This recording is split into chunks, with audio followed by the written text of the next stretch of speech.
அனைவருக்கும் வணக்கம். ஃப்ரெண்ட்ஸ், நம்ம இந்த வீடியோவில் தமிழ் தகுதி தேர்வு 13 பார்க்க போகிறோம். டிஎன்பிஎஸ்சியுடைய நியூ சிலபஸை அடிப்படையாக வச்சு தினமும் 25 கேள்வி பார்த்துட்டு வந்துட்டுருக்கோம். இதே மாதிரி ஆல்ரெடி 12 வீடியோ போட்டிருக்கோம். அதுக்கான லிங்க் ஃபஸ்ட் கமெண்ட்டில் இருக்குது. தேவைப்படுறவங்க கிளிக் பண்ணி பாருங்கள். இன்றைய வீடியோவிலையும் 25 கேள்வி இருக்குது. முழுமையாக அட்டன் பண்ணுங்கள். கடைசியாக உங்கள் ஸ்கோரை கமெண்ட்டில் பதிவு பண்ணுங்கள். நிறைய நண்பர்கள் நம்முடைய டெஸ்ட்டில் டெய்லியுமே கலந்துக்கிட்டு இருக்கீங்க. உங்கள் அனைவருக்கும் வாழ்த்துக்கள். தொடர்ந்து இதே போல் தினமும் காலையில் 5 மணிக்கு டெஸ்ட்டு வந்துடும். அட்டன் பண்ணுங்கள். சரி, ஓகே, நம்ம இன்றைய வீடியோக்குள்ளே போகலாங்களா? எல்லாருமே ரெடியாக இருக்கீங்களா? சரி, பாருங்கள். ஃபஸ்ட்டு கேள்வி, இலைகளின் மரபு பெயர்களை பொறுத்துக. இலைகளுக்கான மரபு பெயர்களை கரெக்டாக பொருத்தணும். ரொம்ப சிம்பிள் தான். தோகை எதுக்கு வருங்க? சோளம், கரும்பு, நாணல் இவற்றுடைய இலையை தோகைன்னு சொல்லுவோம். சோளம், கரும்பு, நாணல் இதனுடைய இலையை தோகைன்னு சொல்லுவோம். அடுத்து மடல். மடல் எதுக்கு வரும்னா தாளை மடல், கற்றாழை மடல் என்று வரும். அடுத்து வடலி. வடலி என்பது பனையுடைய இலை பெயர். ஓலை அப்படிங்கிறது ஈச்ச ஓலை, தென்னை ஓலை என்று வரும். அப்போ இங்கே விடைன்னு பார்த்தீங்கன்னா 2, 3, 1, 4. 2, 3, 1, 4. அடுத்த வினா பாருங்கள். சரியான கூற்றை கண்டறிக. ஏலாதியை பற்றி 4 பாயிண்ட் கொடுத்துருக்காங்க. எது சரி அப்படின்னு கண்டுபிடிக்கணும். ஏலாதியை இயற்றியவர் கனிமேதாவியார். சமண சமயத்தை சார்ந்தவர். காலம் கிபி 5ஆம் நூற்றாண்டு. 97 வெண்பாக்கள் கொண்டது. ஏலாதியில் 97 வெண்பாக்கள் இருக்குது அப்படின்னு சொல்லியிருக்காங்க. இதுக்கான பதில் ஃபஸ்ட்டு பாயிண்ட் சரி. ஏலாதியை இயற்றியவர் கனிமேதாவியார். 2வது பாயிண்ட்டு சரி, சமண சமயத்தை சார்ந்தவர் தான். 3வது பாயிண்ட்டு சரி தான், காலம் கிபி 5ஆம் நூற்றாண்டில் எழுதப்பட்டிருக்கு. 4வது பாயிண்ட்டு தவறு. 97 வெண்பாக்கள் கிடையாது. இதில் இருக்கிறது 81 வெண்பாக்கள். ஏலாதியில் 81 வெண்பாக்கள் இருக்குது. அப்போ இங்கே விடைன்னு பார்த்தீங்கன்னா 2, 3, 4 மட்டும்தான் சரி, 1 தவறு. அடுத்த வினா பாருங்கள். நிறுத்தற்குறி அடிப்படையில் பிழையற்ற தொடரை கண்டறிக. நிறுத்தற்குறி அடிப்படையில் கண்டுபிடிக்கணும். எது பிழை இல்லாத தொடர்னு கண்டுபிடிக்கணும். இதுக்கான பதில் ஃபஸ்ட்டு பாயிண்ட்டு தவறு. இங்கே பாருங்கள், எதுலேயுமே நிறுத்தற்குறி இல்லை. 2வது பாருங்கள், ஒவ்வொன்றுக்கும் கொடுத்துருக்காங்க, இதுவும் தவறு. 3வது பாருங்கள், சிறியவன் பெரியவன் செல்வன் இங்கே கொடுத்துருக்காங்க, ஸோ இதுவும் தவறு. 4வது பாருங்கள், சிறியவன் பெரியவன் செல்வன் ஏழை, இதுதான் சரி. அதாவது பார்த்தீங்கன்னா இது இணைச்சொற்கள். சிறியவன் பெரியவன் செல்வன் ஏழை என்பது இணைச்சொற்கள். இணைச்சொற்களில் இங்கே கார்புள்ளி வரணும். ஸோ இதுதான் சரி, தனித்தனியாக குறிப்பிடக்கூடாது. ஸோ இங்கே பார்த்தீங்கன்னா இதுதான் சரியாக இருக்குது. அடுத்த வினா பாருங்கள். சொற்களை அகரவரிசைப்படுத்துக. அகரவரிசையில் எழுத சொல்லியிருக்காங்க. விதை, நடு, அறு, தூற்று. இதில் எது ஃபஸ்ட்டு வரும்னு பாருங்கள். இதில் ஆ என்பது தான் ஃபஸ்ட்டு வரும். ஆனால் இங்கே பார்த்தீங்கன்னா எல்லாமே ஆவல தான் ஆரம்பிச்சிருக்கு. ஸோ அதுக்கு அடுத்தது பார்க்கணும். அடுத்தது ஊ. ஊ அப்படின்னு பார்க்கும்போது இது அல்லது இது விடையாக இருக்க வாய்ப்பு இருக்குது. அடுத்தது பார்த்திங்கன்னா இதில் வர வேண்டியது தா தான் ஃபஸ்ட்டு வரும். ஸோ இங்கே பார்த்தீங்கன்னா இதுதான் கரெக்டு. அறு, உழு, தூற்று, நடு, விதை, இதுதான் சரி. அடுத்த வினா பாருங்கள். கபிலரை புலனழுக்கற்ற அந்தணாளன் பொய்யானாவிற் கபிலன் என்று புகழ்ந்தவர் யார்? கபிலரை புலனழுக்கற்ற அந்தணாளன் பொய்யானாவிற் கபிலன் என்று புகழ்ந்தவர் யார்? மாரௌக்கத்து நப்பசலையார். இவர் தான் சொல்லியிருக்காங்க, மாரௌக்கத்து நப்பசலையார். அடுத்த வினா பாருங்க. இரு பொருள் தரும் சொற்களை பொறுத்துக. 2 பொருள் தரக்கூடிய சொற்களை சரியாக பொருத்தணும். இதுக்கான பதில் கேசரி அப்படின்னா இனிப்பு, அது ஒரு இனிப்பு, சிங்கத்துக்கும் வரும். அப்போ இங்கே பார்த்தீங்கன்னா 4. கறி, இந்த கறி என்பது மிளகையும் குறிக்கும், காய்கறியையும் குறிக்கும். அப்போ இங்கே பார்த்தீங்கன்னா 1. கிளி, கிளி அப்படின்னா அச்சம், பழம், இதையும் குறிக்கும். அப்போ இங்கே பார்த்தீங்கன்னா 3. நிறை அப்படின்னா அளவு, சால்பு. ஸோ இது பார்த்தீங்கன்னா 4. அப்போ இங்கே பார்த்தீங்கன்னா 2. 4, 1, 3, 2. ஸோ இதுதான் ஆன்சர். நல்லா கவனிங்க. கேசரி அப்படின்னா இனிப்பு, சிங்கம். கறி, இந்த கறி அப்படின்னா மிளகு, காய்கறி. இந்த கிளி அப்படின்னா அச்சம் பழம், நிறை அப்படின்னா அளவு சால்பு. அடுத்த வினா பாருங்க, திராவிட வித்யா பூசணம் என்று அழைக்கப்பட்டவர் யார்? திராவிட வித்யா பூசணம் என்று அழைக்கப்பட்டவர் யார்? உவே சாமிநாதர். உவே சாமிநாதரை தான் திராவிட வித்யா பூசணம் என்று அழைச்சிருக்காங்க. அடுத்த வினா பாருங்க, மருவுச் சொற்களில் தவறான இணை எது? மருவுச் சொற்களை கொடுத்துருக்காங்க, ஏதோ ஒன்று தப்பாக இருக்குது, அது என்னன்னு கண்டுபிடிக்கணும். இதுக்கான பதில் கும்பகோணத்தை குடந்தை அப்படின்னு சொல்லுவாங்க. இது வந்து தைங்க, குடந்தை, இது கரெக்டு தான். குறும்புலியூர், இதை வந்து குறும்பூர்னு சொல்ல மாட்டாங்க, தவறு. குறும்பலூர் அப்படின்னு சொல்லுவாங்க. குறும்பலூர் என்று வரும்.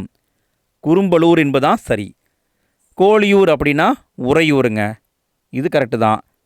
கீழ்வேலூர் அப்படின்னா கீவலூர்னு சொல்லுவாங்க, இதுவும் சரி தான். அப்போ இங்கே பார்த்தீங்கன்னா 2 தான் தவறு. அடுத்த வினா பாருங்க, எதிர்ச்சொற்களை பொறுத்துக. எதிர்ச்சொற்களை கொடுத்துருக்காங்க, சரியாக பொருத்தணும். இதுக்கான பதில் நன்றி. நன்றினா அதுக்கு எதிர்ச்சொல் தீமை பண்ணுறது, நல்லது பண்ணுறது, எதிர்ச்சொல் தீமை பண்ணுறது. அப்போ இதுதான் 1. துவ்வாமை. துவ்வாமைனா வறுமை என்று அர்த்தம், அதுக்கு எதிர்ச்சொல் செழுமையாக இருப்பது. கடுகி. கடுகினா விரைந்து என்று அர்த்தம், அதுக்கு எதிர்ச்சொல் மெல்ல. ஸோ இங்கே பார்த்தீங்கன்னா 2. கேண்மைனா நட்பு, நட்புக்கு எதிர்ச்சொல் பகை. ஸோ இங்கே பார்த்தீங்கன்னா இதுதான் ஆன்சர். 3, 4, 2, 1. நல்லா கவனிங்க. நன்றி அப்படின்னா எதிர்ச்சொல் தீமை. துவ்வாமைனா வறுமை, எதிர்ச்சொல் செழுமை. கடுகினா விரைவுன்னு அர்த்தம், எதிர்ச்சொல் மெல்ல. கேண்மைனா நட்பு என்று அர்த்தம், எதிர்ச்சொல் பகை. அடுத்த வினா பாருங்கள், சொற்களை பொறுத்துக. இங்கே வந்து சொல்லையும் அதுக்கான பொருளையும் கொடுத்துருக்காங்க, சரியாக பொருத்தணும். இதுக்கான பதில் இந்த கூளை. கூளை அப்படின்னா குட்டையை குறிக்கும். கூளம் அப்படின்னா தானியத்தை குறிக்கும். சலதி என்றால் கடல். தார் என்றால் மாலை. அப்போ இங்கே பார்த்தீங்கன்னா 2, 3, 4, 1 இதுதான் விடை. 2, 3, 4, 1 இதுதான் விடை. நல்லா கவனிங்க. கூளை அப்படின்னா குட்டை, கூளம் என்றால் தானியம், சலதி என்றால் கடல், தார் என்றால் மாலை. அடுத்த வினா பாருங்க, சரியான தொடரை கண்டறிக. இங்கே வந்து ஒருமை பன்மை அந்த மாதிரி கேட்டிருக்காங்க, எது சரியான தொடர்னு பாருங்க. அவர்கள் வீரர்கள் என்ன வருங்க? வீரர்கள் அல்லர் என்பதுதான் சரி. அவர்கள் வீரர்கள் அல்லர், இதான் சரி. அடுத்த வினா பாருங்க, உலகினில் நாகரிகம் முற்றிலும் அழிந்து விட்டாலும் திருக்குறளும் கம்பன் காவியமும் இருந்தால் போதும், மீண்டும் அதனை புதுப்பித்து விடலாம் என்று கூறியவர் யார்? உலகத்தில் நாகரிகம் முற்றிலும் அழிந்து விட்டாலும் திருக்குறளும் கம்பன் காவியமும் இருந்தால் போதும், மீண்டும் அதை புதுப்பித்து விடலாம் என்று கூறியவர் யார்? கால்டுவெல், இவங்க தான் சொல்லியிருப்பாங்க. அடுத்த வினா பாருங்க, ஒருவரின் உருவு கண்டு எல்லாமே வேண்டும் என்பதற்கு வள்ளுவர் கூறும் உவமை என்ன? அதாவது திருக்குறள் இருக்கிற ஒரு கருத்தை எடுத்து அப்படியே கேட்டிருக்காங்க. இதுக்கான பதில் பெரிய தேர் ஓடுவதற்கு காரணமான அச்சாணி என்பதான் சரி. அச்சாணி அப்படிங்கிறது ரொம்ப ரொம்ப சின்னதாக தான் இருக்கும், தேர் அப்படிங்கிறது பெருசாக இருக்கும். ஆனால் இந்த அச்சாணி இல்லைன்னா அந்த தேர் போகுமா? போகாது. ஸோ இதைத்தான் திருவள்ளுவர் உண்மையாக சொல்கிறாரு. அடுத்த வினா பாருங்க, நேற்று புயல் வீசியதால் பள்ளிக்கு விடுமுறை. எவ்வகையான தொடர்? நேற்று புயல் வீசியதால் பள்ளிக்கு விடுமுறை, இது எந்த வகையான தொடர்னு கேட்குறாங்க. இது கலவை தொடர். நேற்று புயல் வீசியதால் பள்ளிக்கு விடுமுறை என்பது இது கலவை தொடர். பாருங்கள், 2 தொடர்கள் கலந்து வருது. நேற்று புயல் வீசியதால் பள்ளிக்கு விடுமுறை என்பது கலவை தொடர். அடுத்த வினா பாருங்க, சரியான தொடரை கண்டறிக. பிழை நீக்கிய சரியான தொடர் எதுன்னு கேட்குறாங்க. எது கரெக்டுங்க? இதுக்கான பதில் பூசணைக்காய் புன்செய் நிலத்தில் விளைந்தது, இதுதான் சரி. புன்செய் என்பதுதான் சரி. அது மட்டும் இல்லாமல் பூசுணைக்காய் என்பதுதான் சரி. பூசணிக்காயின்னு போட்டுறாதீங்க, பூசணிக்காய் கிடையாது, பூசுணைக்காய் என்பதுதான் சரி. அடுத்த வினா பாருங்கள், பழமொழிகளை பொறுத்துக. பழமொழிகளையும் அதனுடைய கருத்துக்களையும் கொடுத்துருக்காங்க, சரியாக பொருத்தணும். இதுக்கான பதில் இறந்தோர்க்கு பன்மையோ தீது என்பது கொடுப்பவனும் கொடுக்க மாட்டான். இடையன் எரிந்த மரம் என்பது பொய் வாக்குறுதி. இருதலை கொல்லி என்பார் அப்படின்னா போலி நண்பர்கள் கேடு செய்வார்கள். இறந்தது பேர்தறிவார் இழந்ததை அடையவே முடியாது. இங்கே பார்த்தீங்கன்னா 1, 2, 3, 4 தான் சரி. பழமொழிகளை நல்லா பார்த்துக்கோங்க ஃப்ரெண்ட்ஸ், இதை கேட்க வாய்ப்பு இருக்குது. அடுத்த வினா பாருங்கள், ஊமை தொடர்களை பொறுத்துக. ஊமை தொடர்களை கொடுத்துருக்காங்க, சரியாக பொருத்தணும். இதுக்கான பதில் சிப்பிக்குள் முத்து போல என்பது மேன்மை, உடுக்கை இழந்தவன் கை போல என்பது நட்பு, பால் மனம் மாறா குழந்தை போல என்பது வெகுளி, அனலில் விழுந்த புழு போல என்பது தவிப்பு. அப்போ இங்கே பார்த்தீங்கன்னா 2, 1, 4, 3 இதுதான் சரி. அடுத்த வினா பாருங்கள், சரியான கூற்றை கண்டறிக. முடியரசனை பற்றி 4 பாயிண்ட் கொடுத்துருக்காங்க, எது சரின்னு கேட்குறாங்க. முடியரசனின் இயற்பெயர் எத்திராசலு. தேனி மாவட்டத்தில் உள்ள பெரிய குளத்தில் பிறந்தவர். 1966 பூங்கொடி என்னும் காவியத்துக்காக தமிழக அரசின் பரிசு பெற்றார்.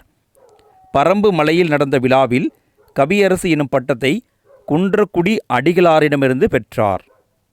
இந்த 4 பாயிண்டில் எது சரின்னு கேட்டிருக்காங்க. இதுக்கான பதில் ஃபஸ்ட்டு பாயிண்ட் மட்டும்தான் தவறுங்க. முடியரசனுடைய இயற்பெயர் எத்திராசலு கிடையாது, இது தவறு. மற்ற 3மே சரிங்க. அப்போ இங்கே விடைன்னு பார்த்தீங்கன்னா 2, 3, 4 சரி. அப்போ இங்கே முடியரசனுடைய இயற்பெயர் என்னன்னு உங்களுக்கு தெரியுமா? தெரிஞ்சால் கமெண்ட்டில் பதிவு பண்ணுங்கள், தெரியலினாலும் தெரிஞ்சுட்டு வந்து கமெண்ட் பண்ணுங்கள். ஏன்னா இயற்பெயர் எல்லாமே தேர்வில் வரக்கூடிய தகவல் தான். முடியரசனுடைய இயற்பெயர் என்னங்க? கமெண்ட்டில் பதிவு பண்ணுங்கள். அடுத்த வினா பாருங்கள், இடைச்சொல் தொடரை கண்டறிக. 4 தொடர் கொடுத்துருக்காங்க இல்லையா, இதில் எது இடைச்சொல் தொடர்னு கேட்குறாங்க. இதுக்கான பதில் அவரே சொன்னார் என்பதுதான் இடைச்சொல் தொடர். அவரே சொன்னார் என்பதுதான் இடைச்சொல் தொடர். அடுத்த வினா பாருங்கள், வேற்றுமை பொருள்களை பொறுத்துக. அப்படியே பொறுத்து சொல்கிறாங்க. இது வந்து 8th புக்கில் இருக்குதுங்க. இதுக்கான பதில் 4ஆம் வேற்றுமை கொடை பொருளில் வரும், 6ஆம் வேற்றுமை கிழமை பொருளில் வரும், 7ஆம் வேற்றுமை இடப்பொருளில் வரும், 8ஆம் வேற்றுமை விழி வேற்றுமை என்று அழைக்கப்படும். அப்போ இங்கே பார்த்தீங்கன்னா 2, 3, 4, 1 நல்லா கவனிங்க. 4ஆம் வேற்றுமை கொடை பொருளில் வரும், 6ஆம் வேற்றுமை கிழமை பொருளில் வரும், 7ஆம் வேற்றுமை இடப்பொருளில் வரும், 8ஆம் வேற்றுமை விழி வேற்றுமை என்று அழைக்கப்படும். அடுத்த வினா பாருங்கள், விற்கொடி புணர்ச்சி வகை அறிக. விற்கொடி இது எப்படி புணர்ந்திருக்கு அப்படின்னு கேட்குறாங்க. இதுக்கான பதில் வில் கூட்டல் கொடி விற்கொடி இங்கே மாறி இருக்குது. ஸோ இங்கே வந்திருக்கிறது திரிதல் விகாரம். திரிதல் விகாரம் வந்திருக்கு. அடுத்த வினா பாருங்கள், மரக்கலம் நாவாய் படகு தெப்பம் ஆகியவற்றை குறிக்கும் ஓரெழுத்து ஒரு மொழி என்ன? மரக்கலம் நாவாய் படகு தெப்பம் ஆகியவற்றை குறிக்கும் ஓரெழுத்து ஒரு மொழி என்னன்னு கேட்குறாங்க. நவ் என்பதுதான் சரி. நவ் அப்படின்னா மரக்கலம் நாவாய் படகு தெப்பம் எல்லாமே கடலில் ஓடக்கூடியது தான். ஸோ நல்லா பார்த்துக்கோங்க. பொதுவாக சொல்லணுன்னா எல்லாமே கப்பலை குறிக்கக்கூடிய சொற்கள் தான். கப்பல் அப்படின்னு வந்தாவே நவ் அப்படின்னு ஞாபகம் வச்சுக்கோங்க. அடுத்து வினா பாருங்கள், அசதி வேர்ச்சொல் அறிக. அசதி அப்படின்னு சொல்கிறோம் இல்லைங்களா, இதனுடைய வேர்ச்சொல் என்னங்க? இதுக்கான பதில் அயர் என்பதுதான் சரி. அசதி என்பதற்கான வேர்ச்சொல் அயர். அடுத்த வினா பாருங்கள், தெலுங்கு திசை சொற்களை பொறுத்துக. கீழே இருக்கிற 4 சொற்களுமே தெலுங்குலேருந்து வந்த திசை சொற்கள். சரியாக அதனுடைய பொருளை பொருத்தணும். இதுக்கான பதில் கெட்டி அப்படின்னா உறுதி, தெம்பு என்றால் ஊக்கம், பண்டிகை என்றால் விழா, வாடகை என்றால் குடிக்கூலி. ஸோ இங்கே பார்த்தீங்கன்னா சரியாக தான் இருக்குது. 1, 2, 3, 4. கெட்டினா உறுதி, தெம்புனா ஊக்கம், பண்டிகைனா விழா, வாடகைனா குடிக்கூலி. அடுத்த வினா பாருங்கள், கடைசி வினாங்க, ஆசிரியர்களை பொறுத்துக. கீழே இருக்கிற எல்லாமே இலக்கண நூல்கள். இதை எழுதிய ஆசிரியர்களை கரெக்டாக பொறுத்து சொல்லியிருக்காங்க. ஃப்ரெண்ட்ஸ், நம்ம இந்த வீடியோவில் மொத்தம் 25 கேள்வியை பார்த்துருக்கோம். வழக்கம் போல் உங்கள் ஸ்கோரை மறக்காமல் கமெண்ட்டில் பதிவு பண்ணுங்கள். அது மட்டும் இல்லாமல் வீடியோ பிடிச்சிருந்தாலும் வழக்கம் போல் லைக் போட்டுவிடுங்க, உங்கள் ஃப்ரெண்ட்ஸ்க்கு ஷேர் பண்ணுங்கள். வீடியோ பற்றிய கருத்துக்களையும் கமெண்ட்டில் போட்டுவிடுங்க. ஃபஸ்ட்டு கமெண்ட்டில் நம்ம இது வரைக்கும் வீடியோ போட்டிருக்கோம் இல்லைங்களா, அதுக்கான லிங்க்கை கொடுத்துருக்கேன், எண்டு ஸ்க்ரீன்லேயும் கொடுக்குறேன். இதுக்கான பதில் இலக்கண விளக்கம் என்ற நூலை எழுதியவர் வைத்தியநாத தேசிகர். பிரயோக விவாகம் என்ற நூலை எழுதியவர் சுப்பிரமணிய தீட்சிதர். இலக்கண கொத்து என்ற நூலை எழுதியவர் சுவாமிநாத தேசிகர். தொன்னூல் விளக்கம் என்ற நூலை எழுதியவர் வீரமா முனிவர். அப்போ இங்கே பார்த்தீங்கன்னா 2, 1, 4, 3 இதுதான் சரி. இந்த நூல்களையும் ஆசிரியர்களையும் படிச்சுக்கோங்க ஃப்ரெண்ட்ஸ், கண்டிப்பாக கேட்க வாய்ப்பு இருக்குது. இதெல்லாமே ரொம்ப முக்கியம்தான். ஓகே ஃப்ரெண்ட்ஸ், இன்றைய நாள் இனி நாளாக அமைய வாழ்த்துக்கள். அடுத்த வீடியோவில் மீண்டும் சந்திப்போம். எண்டு ஸ்க்ரீன்லேயும் ஃபஸ்ட்டு கமெண்ட்லேயும் லிங்க் இருக்குது, பாருங்கள்.